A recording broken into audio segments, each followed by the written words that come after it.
훅 인터뷰, 이번에는 일본으로 가보겠습니다. 일본에서 우리 국회의원에 해당하는 중의원을 뽑는 선거가 있었습니다. 결과 집권 자민당이 과반 의석을 확보했습니다. 집권 연장 성공했는데요.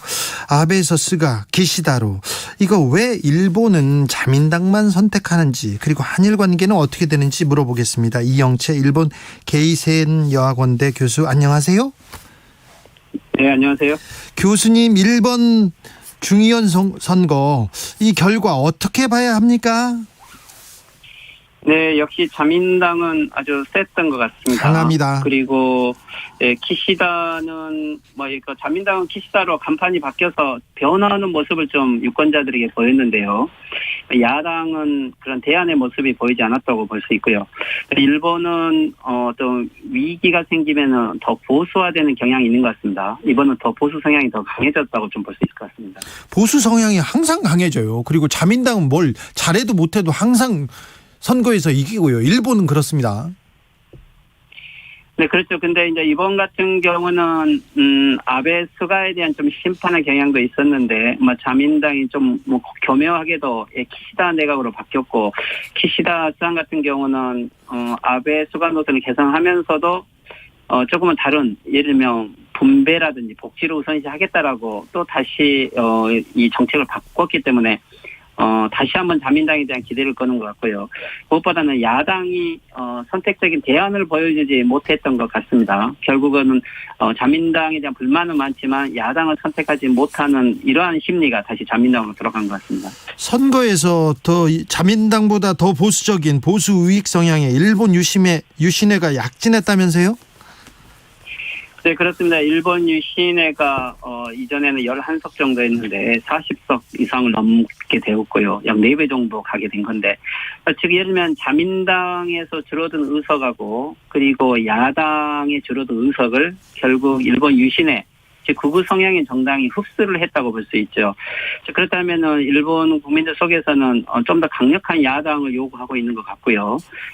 그리고 또 일본 유신회가 오사카를 기반으로 하는 정당인데, 도쿄 탈피를 위한 지방 세력들의 좀 목소리를 대변하고 있어서 여기에 대한 설득력도 있었던 것 같습니다. 이번 선거 결과로 좀 앞으로 일본 정책이 좀 영향이 있겠습니까? 변화하겠습니까?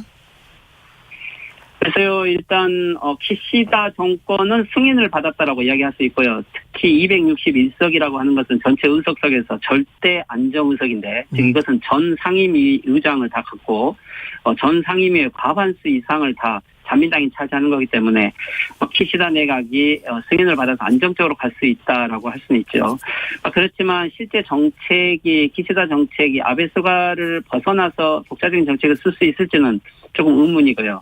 대신 이번 선거를 통해서 다시 강력한 자민당의 모습을 보여줬기 때문에 일본의 정책 중에서 특히 외교 정책이라든지 안전보장 정책 같은 경우는 좀 더 강력한 보수화되지 않을까 하는 것을 제일 우려해야 될 것 같습니다. 더 보수화요? 기시다 총리가 지금 영국 글래스고 갔지요? 네, 갔습니다. 가서 한일 정상회담 열릴까요? 네, 아마 한미 정상회담은 어떤 형태로든지 하려고 하겠죠. 왜 그러냐면 이번에 중의원 선거에서 승인을 받았기 때문에 아마 미국에게도 인사는 할 것 같고요. 네. 대신 한일 정상회담을 지금 당장 추진할 것일지는 조금 의문이 드네요. 왜 그러냐면 일단 이번에도 한국의 강경 정책을 써서 나름대로 지지를 받았다라는 의식이 내부적으로 있고요. 또한 내년에 다시 참여연 선거가 있기 때문에 아직 한국에게는 상당한 기간은 강경 정책을 갈 것 같은데, 그렇다고 하더라도 키시다 내각 같은 경우는 대화라든지 만남 자체를 거부하는 아마 이러지는 않을 것으로 보입니다. 아니, 그런데 전임 총리들이 한국한테 강경책을 썼고 만나지도 않고 피하고 막 그랬었는데 기시다는 좀 다르게 나오지 않을까요? 네, 키시다 정권 자체는 어떻게 보면은 한국과의 국교 정상화를 했던 파벌을 계승하고 있고, 본인도 2015년에 한국과 외교 합의를 통해서 위안부 합의를 만들어낸 장본인이기 때문에 나름대로 한국과의 관계 개선은 우선시할 것입니다. 예, 하지만 지금 당장 자기 스스로의 힘으로 이 정권을 운영할 수 있는 안정적인 파벌을 갖고 있지는 않은 거기 때문에요. 특히 아베 스가의 영향을 받고 그런 거 보면 한국에게 극적인 정책 전환을 하긴 어렵고 또 그 키시다 수상 자체의 성격이 여러 의견들을 들어서 안정적인 정책을 쓰시 그렇게 급격하게 정책을 바꾸는 사람은 아니기 때문에 좀 한동안은 지금 강경 모드가 유지되지 않을까 이렇게 생각합니다. 3123님께서 일본 선거를 보면 마치 채소 가게에 간 소비자 다른 채소를 못 사고 파프리카를 색깔별로 바꿔 사는 느낌 같아요. 빨간색이든 노란색이든 기분만 다르고 맛은 같아요. 이렇게 얘기합니다. 네, 잘 지적하신 거고요. 일본의 민주주의는 어떻게 보면 자민당 내에서의 파벌의 교체라는 민주주의인 거지 일본 전체 사회의 민주주의로 보기는 어렵고요. 그런 의미에서 일본이 한계도 있지만 어떻게 보면 자민당 같은 경우는 이번에 위기의식을 가졌고 이런 위기의식 속에 보수 미디어들이 보수층을 자극한 것 같습니다. 그리고 이제 그렇지만 무엇보다도 투표율이 역대 최고 선거에서 세 번째 정도로 낮은 투표율이었기 때문에 네. 즉 보수층들은 선거에 갔고 젊은 층들은 거의 선거에 참여하지 않았기 때문에 여기에서 오는 조금 민주주의의 왜곡이 자민당의 승리로 오는 것 같습니다. 알겠습니다. 일본에서 선거 앞두고 코로나 상황, 코로나 확진자가 엄청 줄었어요. 지금 상황은 네, 어떻습니까? 네, 코로나가 한때는 3만 명까지 갔던 게, 근 한 2달이 되지 않아서 지금 현재 어제로는 전국에 86명이죠. 도쿄에서는 처음으로 9명밖에 나오지 않은 걸로 되어 있는데, 여기에는 좀 전문가들도 분석이 많이 갈리고 있는 것 같습니다. 일단은 백신 접종률이 많이 진척되어 있기 때문에 효과가 있다라고 하는 사람도 있고요. 또 지금 계절적인 요인도 있지 않느냐라고 보는데 그렇다고 해서 이게 일본이 특별한 대책을 세워서 지금 코로나가 감소하고 있다기보다는요. 네. 거의 대부분 무증상 상태에 있기 때문에 이게 PCR 검사를 받지 않게 되는 거고 그래서 오히려 지금 이것이 줄어든 걸로 그냥 통계를 발표하고 있지 않는가. 즉 11월 말경이 되면 다시 증대하지 않을까라고 전문가들은 대부분 예상하고 있습니다. 김현종님께서 일본은 코로나 검사비 받지요? 이렇게 물어봅니다. 네, 코로나 검사 비용은 20만 원에서 3만 원까지 가격이 제각각이고요.